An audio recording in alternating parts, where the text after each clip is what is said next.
Job లేక ఇబ్బంది పడుతున్నారా? అయితే మెడికల్ కోడింగ్ మీకు మంచి ఆప్షన్. వెంటనే కాల్ చేసి కోర్సులో జాయిన్ అవ్వండి. నమస్తే రమగారు. నమస్తే జయ. రమగారు, మనము గుడికి వెళ్ళినప్పుడు ప్రదక్షిణలు చేస్తాం కదా, దీని యొక్క ప్రాముఖ్యత ఏంటండి అసలు? ప్రదక్షిణ కుడివైపు నుంచి ఎడమవైపు తిరగాలి. దేవాలయాలు పవర్ హౌస్లు. పూర్తిగా శక్తి ఒక చోట అట్లా కేంద్రీకరించి పడి ఉంటుంది. మంత్రంతో ఒక కొలత ప్రకారం ఈ దేవాలయం అమ్మవారి దేవాలయం అనుకో, పేరు మన లోపల అమ్మవారి తల్లి ఎంత ఎత్తు, ఎంత విగ్రహం, ఎంత సైజు, ఎంత ఏమన్నా భూగృహం గర్భగృహం ఎంత ఉంది, ఆ గర్భగుడి, దానిని బట్టి ఆ కొలత ప్రకారం ధ్వజస్తంభం ఎంత దూరంలో ఉండాలి, ధ్వజస్తంభం ఎంత ఎత్తు ఉండాలి, ఎంతెత్తు ధ్వజస్తంభానికి ఎంత జెండా ఎగరేయాలి, అమ్మవారికి ఎంత ఆహారం మనం నివేదన చేయాలి, బలి ఎంత ఇవ్వాలి, అట్లాంటి కొలతల ప్రకారమే చేస్తారు. ఆగమశాస్త్రంలో ప్రత్యేకంగా చెప్పబడతాయి. ఈ ప్రత్యేకత ప్రకారమే నిర్మించబడిన దేవాలయాలన్నీ కూడా ఏంటంటే మొత్తం శక్తిని, ప్రపంచంలో ఉన్న ప్రాణశక్తి అంతా అక్కడ అట్లా పెట్టబడి ఉంటుంది. మనం ప్రాణంతో తిరిగే జీవులం, రకరకాల కష్టాలు, రకరకాల ఇబ్బందులు, ఎన్నో జీవితంలో ఆటుపోట్లు. మంచి పొద్దున బాగుందనుకుంటే మధ్యాహ్నానికి ప్రాబ్లం వస్తుంటుంది. అవును, నిన్న బాగానే ఉంటాం, ఇవాళ అనారోగ్యం వస్తుంది. మన సందులోనో వాకిట్లోనో పక్కనో వెనకాల ఎక్కడో చోట మరణం సంభవిస్తుంది. ఎవరో ఒకళ్ళు వ్యాపారం పోగొట్టినారో, పిల్లాడి పరీక్ష పోయింది వింటూ ఉంటాం. మనసు ఎంతలా ఆకులంగా అయిపోతుంది. రేపొద్దున ఇది మనకు వస్తుంది అనిపించేస్తూ ఉంటుంది. అవే కాకుండా మనకే వ్యాపారంలో కష్టాలు, సంసారంలో కష్టాలు, ఇంకా ఏవో ప్రాబ్లమ్స్, పిల్లలు సెటిల్ అవ్వలేదు, పెళ్ళిళ్ళు కాలేదు, లేకపోతే పిల్లలు పుట్టలేదు, దిగుళ్ళు. ఈ దిగులుని పోగొట్టుకోవడానికి ఏం చేస్తాం? కాసేపు ఆసమ్మ వసమ్మ చెప్పుకుంటాం. గుళ్ళోకి వెళ్తే బాగుంటుంది అనిపిస్తుంది, ప్రశాంతంగా ఉంటుంది అనిపిస్తుంది. దేవాలయానికి వెళ్ళాలి, ఒక దైవ దర్శనం చేసుకోండి. ఇప్పుడు ఈ మాట్లాడితే దొరకని ప్రశాంతత ఏమీ మాట్లాడకుండా ఉండే ఒక దైవం ఉన్న చోట ఎలా ఉంటుంది? నేను నీకు చెప్తా గంటల తరబడి, నువ్వు అది కాదండి ఏదో ఓదారుస్తావు, కాసేపు పక్క వాళ్ళ మీద పడి ఏడవగలుగుతాం. గుళ్ళోకి వెళ్తే ఏం చేస్తాం? ఆయన ఏమైనా మాట్లాడతాడా మనతో? మాట్లాడు. స్థిమితంగా చూస్తాడు. నీకేసి, నాకేసి, కుక్కకేసి, పిల్లికేసి, నక్కకేసి కూడా అలాగే చూస్తాడు, ఏమీ అనడు. కానీ ఒక్కొక్కళ్ళకి ఒక్కొక్క సమాధానం ఇస్తాడు. అది లోపల తెలుస్తుంది మనకి. ఆ లోపల తెలియటం కోసమే దేవాలయాన్ని ఏర్పరిచారు. ఇలా ఏర్పరచబడిన దేవాలయంలో ప్రథమంగా మనం చేయవలసిన ప్రధాన క్రియ ప్రదక్షిణ. మనం ఎన్ని ఆటుపోట్లలో కొట్టుమిట్టాడుతూ ఉంటామా? వాకిట్లో, దేవాలయపు వాకిట్లోకి వెళ్తాం, చెప్పులు వదిలిపెడతాం, ఏమైనా పువ్వులో గివ్వులో కొనుక్కుంటాం, పళ్ళు పూలు కొంటాం కదా, ఓ టికెట్ కూడా కొనుక్కుంటాం. కాళ్ళు కడుక్కోగానే కుడివైపు నుంచి తిరగాలి. ఆ వెళ్ళేసరికి ఏమవుతుంది? మనం ఎక్కడి నుంచి చేస్తాం? ధ్వజస్తంభము, స్వామి మూలవరలు ఉన్న గర్భగుడి ముఖమండపము, ప్రధాన మండపం, ముఖమండపం దాటి అంతర్గృహం లోపల ఉన్న అంతరాలయము, దాన్ని కలుపుకుని వెనక దాకా మళ్ళీ ధ్వజస్తంభాన్ని వదలకూడదు. ధ్వజమే దేవుని యొక్క ప్రధానమైన విషయం. రాజగోపురానికి ప్రదక్షిణం చెయ్యం మనం. రాజగోపురం దాటి ప్రాంగణంలోకి వచ్చాక ఈ మొత్తం అంతా తిరగటం మొదలు పెడతాం. ఈ నిదానంగా ఈ ప్రదక్షిణ చేస్తుంటే ఏమవుతుందంటే మనము ఆ దేవాలయం చుట్టూతా ఉన్నటువంటి ఆరా లోపలికి వెళ్ళిపోతాం. మామూలుగా చూడు, ఏదైనా గుండ్రంగా తిరగటం, తిరిగేసరికల్లా మనకేమవుతాయి? కళ్ళిలా అయిపోతాయి. ఓసారి గుండ్రంగా తిరిగి చూసుకోండి కావాలంటే. ఓ 2 సార్లు తిరిగేసరికల్లా మన చుట్టూతా మనం తిరుగుతున్న భావన వచ్చేస్తుంది. ఈ దేవాలయం చుట్టూతా తిరిగేసరికల్లా ఆత్మకి ఒక ప్రశాంతత వచ్చేస్తుంది. ఒక్క ప్రదక్షిణ చేసాం చాలదు, 3 చేయాలి మినిమం కనీసం. ఈ 3 సార్లు ఈ ప్రదక్షిణ చేసేసరికి ఈ మొత్తం ఈ కొలత ప్రకారం ఉంది చూసావా ఈ పవర్ హౌస్, ఆ పవర్ హౌస్ తాలూకు శక్తి తరంగాల లోపలికి ప్రవేశిస్తాం మనం. మెల్లిగా మనని అంటుకుని ఉన్నటువంటి బాధ, ఇబ్బంది, కష్టము, దిగుళ్ళు మెల్లిగా వాటిని అణగటం మొదలు పెడతాయి. అవి తీరిపోవు. మనకు ఒక ప్రశాంతత వస్తుంది ముందు బుద్ధికి, ఒక 3 మామూలుగా మనం ఆరా ఉంటుంది మనిషికని చెప్పుకుంటామా? మానవ దేహానికి ఆరా ఉంటే దేవాలయానికి కొన్ని వేల కోట్ల రెట్లు ఎక్కువ ఆరా ఉంటుంది. అది ఒక జీవి కాదు, ఎంత మహాద్భుత ప్రాణశక్తి. అందులోకి ప్రవేశిస్తాం. ప్రవేశించేసరికల్లా మనం కొంచెం ప్రశాంతంగా అవుతాం. 3 ప్రదక్షిణాలకే మనకు కొంచెం ప్రశాంతత వస్తుంది. లోపలికి వెళ్తే స్వామివారిని చూసేసరికి, అమ్మవారిని చూసేసరికి, వినాయకుడు పూర్తిగా ఎవరైనా చూడంగానే ఏమవుతుంది, ఇలా బిగుసిపోయిన భుజాలు మెల్లిగా రిలాక్స్ అయిపోతాయి. ఆ గంట చప్పుడు వినంగానే ఒక సంతోషం వస్తుంది లోపల. తదేకంగా స్వామి మూర్తిని చూస్తూ ఉంటే ఓ సంతోషము, ఒక ధైర్యము, పర్వాలేదు ఈయన ఉన్నాడు మనతోటి, రోజు వస్తాను, భరోసా, రోజు వచ్చేద్దాం అనిపిస్తుంది. ఆ భావంలోకి మనల్ని తీసుకెళ్ళి మనల్ని రిలాక్స్ చేసేదే ఈ ప్రదక్షిణ. కొన్ని దేవాలయాల్లో 11 అని, 9, 11, 108 కూడా చేస్తూ ఉంటాం కదా రమ్మగారు.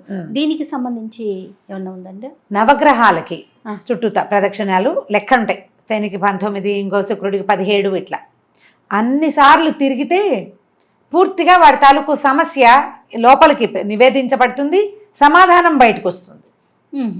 అందుకని గ్రహాలకి ఇట్లా చెప్తారు.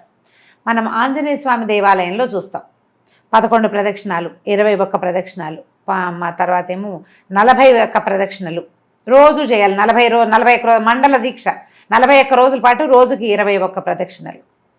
ఇది ఏంటంటే మనము మన తాలూకు సమస్య అక్కడ తెలియబడ్డం కోసం, మనము ఆ భగవంతుడిలో నుంచి బయటికి వచ్చేటువంటి ఆ మహాద్భుతమైన దైవిక ప్రాణశక్తిని మనలోకి నింపుకోవటం కోసం. ఎక్కడైనా ఇప్పుడు ఒకళ్ళతోటి కలిసి ఉంటే వాళ్ళ తాలూకు పాజిటివిటీ మనకు వచ్చినట్టే నెగిటివిటీ కూడా వస్తుంది కదా. ఇప్పుడు మనం ఒక నెగిటివిటీ మేము మోసుకుని గుళ్ళోకి వెళ్ళాం, మన నెగిటివ్ థింగ్ని అక్కడ వదిలేసి అక్కడున్న పాజిటివ్ థింగ్ని తెచ్చుకుంటాం. ప్రదక్షిణ మొదలెట్టగానే ఏడుపు వచ్చేస్తుంటుంది కొంతమందికి కష్టం వల్ల. మెల్లిగా దుఃఖం తీరిపోతుంది. ఆ దుఃఖాన్ని, కష్టాన్ని అక్కడ వదిలేస్తారు. ఆ లోపల ఉన్న మహాద్భుత శక్తిని బయటికి తెచ్చుకుంటారు తమతో పాటు. మనం ఎంత మోయగలిగితే అంత, మనకెంత ప్రాప్తం ఉంటే అంత. అందుకని ఏం చెప్తారు, ఈ గ్రహదోషాలు, జాతకాలు అవి చూసేటప్పుడు ఈ దేవాలయాలకు వెళ్ళినప్పుడు ఎక్కువ ప్రదక్షిణాలు చేయండి, 40 రోజులు చేయండి, రోజు 21 చేయించండి. వినాయకుడికి ప్రదక్షిణ చేయటం. జ్ఞానం తక్కువగా ఉండి బుద్ధి తక్కువగా ఉన్న పిల్లలు, చెప్పిన మాట వినని పిల్లలు, వీళ్ళకి వినాయకుడు గుడికి ప్రదక్షిణాలు. ఏవైనా ఎక్కువ ఇబ్బందులు, ప్రమాదాలకు లోనయ్యేవాళ్ళు, తర్వాత ఏదైనా శని తాలూకు సమస్యలు ఉన్నవాళ్ళు ఆంజనేయ స్వామికి. అమ్మవారి దేవాలయాల్లో ప్రదక్షిణలు అవి మనకి సాధారణంగా కనపడవు. మామూలుగా 3 ప్రదక్షిణలే చేస్తాం. ఏదైనా రాహుగ్రస్తమైన సమస్యలు ఉంటే రాహుకు సంబంధించినవి అప్పుడు అమ్మవారిని అర్చనే చెప్తారు, కానీ ప్రదక్షిణలు చెప్పట్ల. ప్రధానంగా ప్రదక్షిణలు చెప్పబడేది ఆంజనేయ స్వామికి, నవగ్రహాలకి, రావి చెట్టుకి. ఇక్కడ చెప్తారా, మనకి మన చిలుకూరులో ఉన్న బాలాజీ దేవస్థానంలో 108 ప్రదక్షిణాలు. ఆయన వీసాల వెంకటేశ్వరుడు అంటారు. మొదట 3 ప్రదక్షిణాలు చేసి మొక్కో, తర్వాత 108 ప్రదక్షిణాలు చెయ్యి మొక్కు తీర్చుకోవడానికి చెప్తారు. అక్కడ విధానం అది. అన్నిసార్లు తిరిగేసరికల్లా ఏమవుతుంది, వీళ్ళని పట్టుకుని ఉన్నటువంటి ఆ నెగిటివిటీ ఏదైతే ఉందో అది వదిలిపెట్టేస్తుంది, అది వదిలేస్తుంది. ఆ వదిలించుకోవటం కోసమే మనం ప్రదక్షిణ చేస్తాం. ఇప్పుడు యథాలాపంగా తిరగటం వేరు చేయాలి. మనము తెలుసుకుని చేసామనుకో, అవునండి, ఎప్పుడు ప్రయోజనం ఉంటుంది. మనకి తెలియక ముట్టుకున్నా నిప్పు కాలుతుంది, దీపం వెలిగిస్తుంది, వెలిగించాం దీపం వెలిగిస్తుంది దీపం. నీకు తెలిసి శ్రద్ధగా ఎక్కువ దీపాలు వెలిగిస్తే ఈ దీపం వెలిగించేది, దీన్ని జాగ్రత్తగా కాపాడాలని నీకు తెలుసుంటే అది నీకు ఇచ్చే భరోసా, రక్షణ వేరు కాదు. 100%. అలాగే ఈ దేవాలయాలకు వెళ్ళేటప్పుడు ప్రదక్షిణ ఏదో చేసేద్దాం అని అనుకోవద్దు. మన నెగిటివిటీని వదిలించుకుంటాం. ఇక్కడ ఉన్నటువంటి మహాద్భుతమైన పాజిటివ్ ఎనర్జీని మనతో పాటు పట్టుకెళ్దాం. దానికోసమని ఏదైనా నామస్మరణ చేస్తూ ప్రదక్షిణ చేయండి. అంటే ఏ ఆలయంలో ఉంటే ఆ స్వామిని నామస్మరణ చేసుకోవాలి. ఎందుకంటే కలవు నామపారాయణం అని చెప్పారు. కలియందు నామపారాయణే చేయాలి. ముఖ్యంగా చదువుకోండి. ఇతరులతో కబుర్లు చెప్పద్దు. జుట్టు పెరబోసుకుని తలకాయ సవరించుకుంటూ చెయ్యొద్దు. మీ జుట్టు కింద పడకూడదు. గుడికి వెళ్ళినప్పుడు తప్పకుండా జుట్టుకి ఒక క్లిప్ పెట్టుకోండి. ఈ పైన పెట్టి ఇదంతా వదిలిపెట్టద్దు. దాని మొత్తానికి ఒక కట్టగా కట్టండి. జుట్టు రాలిపడే ఆస్కారాన్ని ఇవ్వద్దు. ఎన్నిసార్లు చెప్తానో జయ ఈ మాట. నేను ఏ గుడికి వెళ్ళినా నాకు అదో దిగులుగా ఉంటుంది. మన ముందు నుంచుంటారా, మన ముందు ఒకళ్ళు ఉంటారు క్యూలో, గమనించండి, అవునో కాదు, వాళ్ళ జుట్టు మనకు తగులుతూ ఉంటుంది. అన్నీ పాపం. దేవాలయం దర్శనం వల్ల మనకి ప్రయోజనం లభించదు. జాగ్రత్త పడాలి ఎంతో కొంత. మనకు జుట్టు ఉందని దేవాలయంలో ప్రదర్శన మాత్రం చేయకూడదు. ఈ ప్రదక్షిణ చేసేటప్పుడు కబుర్లు చెప్పుకోవద్దు. వేరే వాళ్ళ వస్త్రధారణలు వాటిని పరిశీలించకండి. ఇతరుల కేసి చూడొద్దు. సాధ్యమైనంత నిదానంగా ప్రదక్షిణ చేయాలి.